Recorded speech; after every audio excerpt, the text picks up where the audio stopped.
তো hello everyone, আসসালামু আলাইকুম। আশা করি আপনারা সবাই ভালো আছেন। আলহামদুলিল্লাহ আমরা ভালো আছি। কালকের ভিডিওতে দেখাইছি যে আমরা এগুলো পার্ট 1-এ দেখাইছি যে আমরা এগুলো বাজার নিয়ে আসছি আপনাদের ভাইয়া।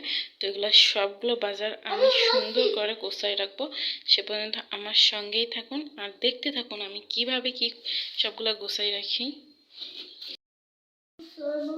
তো আমি এখানে সব বাজারগুলো একসঙ্গে করে নিচ্ছি, এই যে সবগুলো।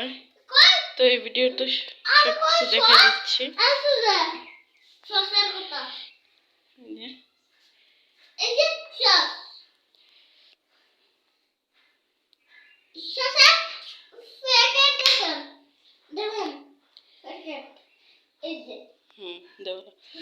তো এগুলো রেখে দিব, সবগুলো গোছাই নিব আমি।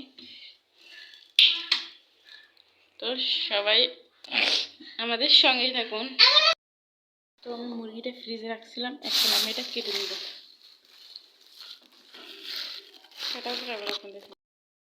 তো আমি এখানে মুরগিটা সুন্দর করে ধুয়ে নিচ্ছি আর এখন আমি ভাত বসাই দিব। তো আমি ভাত বসাই দিয়ে নিই, তারপর মুরগিটা কাটবো। তো আমি এগুলো সুন্দর করে কেটে ধুয়ে নিছি। তো আমি এখান থেকে অর্ধেক রান্না করব আর এগুলো আমি রোস্টের জন্য রাখছি। তো আমি এগুলো রোস্ট বানাবো। তো আমি এগুলো সবগুলো কমপ্লিট করে ফ্রিজে রেখে দেবো আর একটা রান্না করব। আমি এখানে মাছের তরকারি মশলা কষানোর জন্য বসাই দিচ্ছি। আর এখানে আমি রাঁধুনি ভিনিগার দিয়ে দেবো একটু, সয়া সস একটু দিয়ে দিব, টমেটো সস দিব।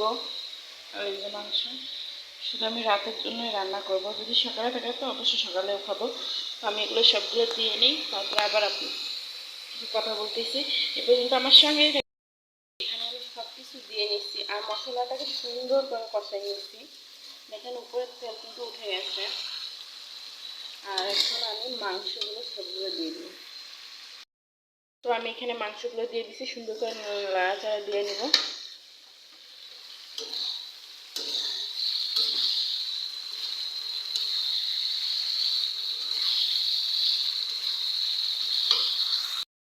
তো এটা আমি সুন্দর করে কষাই নিয়ে তারপরে ঝোল দিয়ে দিব, সে পর্যন্ত আমাদের সঙ্গে থাকি।